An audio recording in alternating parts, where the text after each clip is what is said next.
پیارے دوستو، بدر ایک بیضوی شکل کے میدان کا نام ہے جو پہاڑوں سے گھرا ہوا ہے۔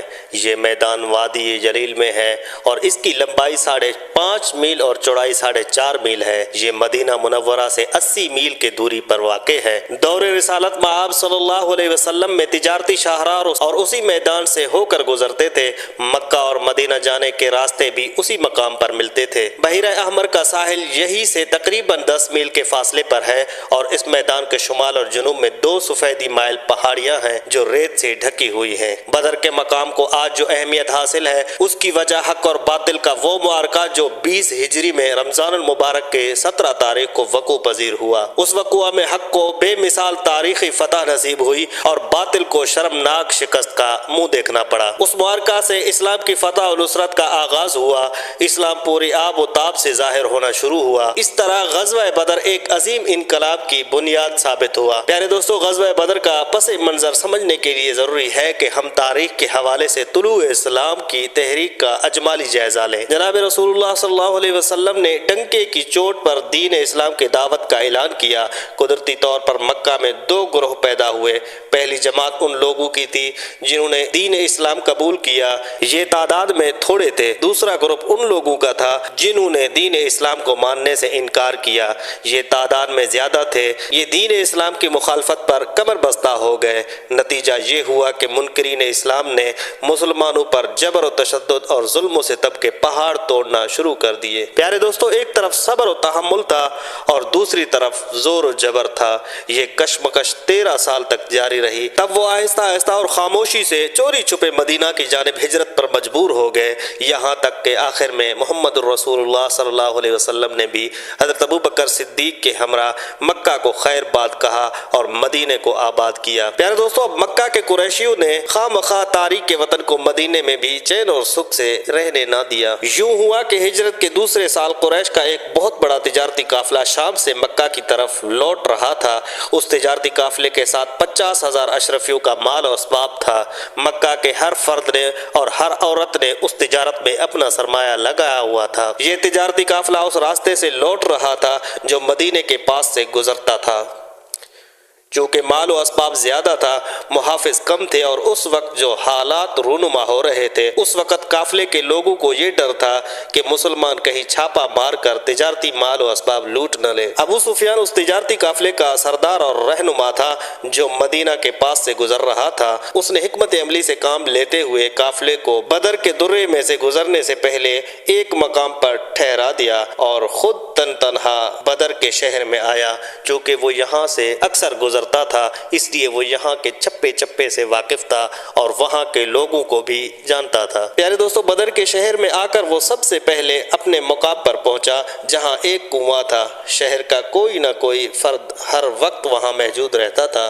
ابو سفیان وہاں پہنچا، وہاں موجود افراد سے معلوم کیا کہ شہر کا سردار اس وقت کہاں ملے گا۔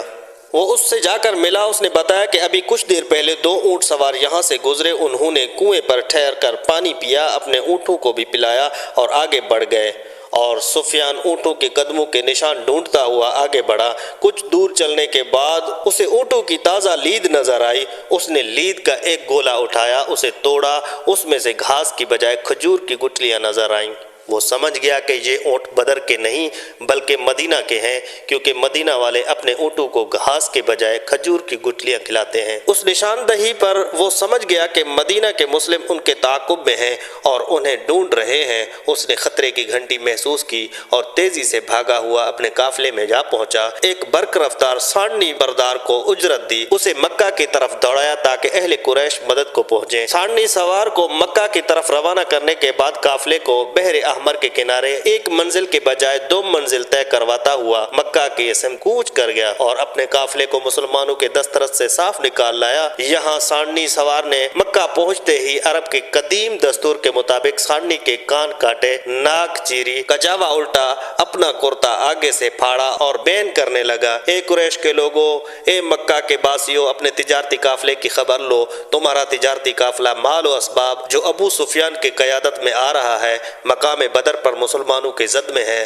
وہ کسی بھی وقت اسے لوٹ سکتے ہیں۔ مجھے ڈر ہے کہ اس مال و اسباب میں سے تمہارے ہاتھ کچھ بھی نہ آئے گا۔ پورے مکہ میں یہ خبر جنگل کی آگ کی طرح پھیلی، لہٰذا طے ہوا کہ جنگ کا طبل بجایا جائے اور اہل مسلمانوں کو ایسا سبق سکھایا جائے جسے وہ زندگی بھر یاد رکھیں۔ لہٰذا 1000 بہادروں کا لشکر تیار کیا گیا، جس کا سپاہ سالار عتبہ بن ربیع تھا۔ اس فوج میں 600 افراد زرہ پوش تھے۔ سواروں کا ایک رسالہ تھا۔ یہ اسلحہ بند شتر سوار تھے۔ ہتھیاروں سے لیس گھڑ سواروں کی تعداد 200 تھی اور ہتھیاروں سے لیس پیادہ فوج کی تعداد 100 تھی۔ کھانے پینے کی وہ چیزیں ساتھ لے گئے۔ امراء قریش میں سے عتبہ بن ربیع، حارث بن عامر، نصر بن الحارث، ابو جہل، امیہ بن خلف باری باری روزانہ 10 اونٹ ذبح کرتے اور اپنے ساتھیوں کی ضیافت کرتے۔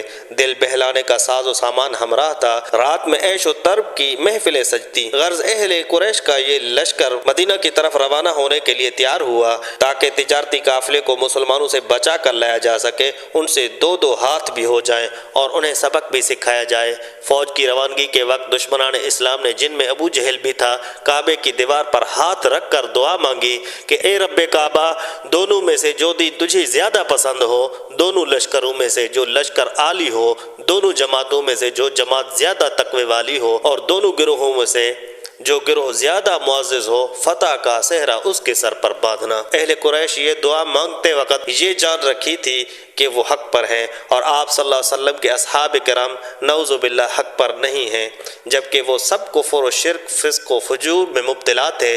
دشمنان اسلام کا فوج قافلہ مکہ سے بدر کی طرف روانہ ہوا۔ ابھی قریش کا لشکر راستہ ہی میں تھا کہ دوسرے قاصد نے آ کر خبر دی کہ ابو سفیان اپنے قافلے کو خطرے سے باہر نکالنے میں کامیاب ہوا، وہ عنقریب باحفاظت مکہ پہنچ رہا ہے۔ اس خبر سے لشکر قریش میں اختلاف پیدا ہوا۔ ایک گروہ کہہ رہا تھا کہ اب لڑ مرنے سے کوئی فائدہ نہیں، مکہ واپس لوٹ چلو، مگر دوسرا گروہ واپس لوٹنا نہیں چاہتا تھا۔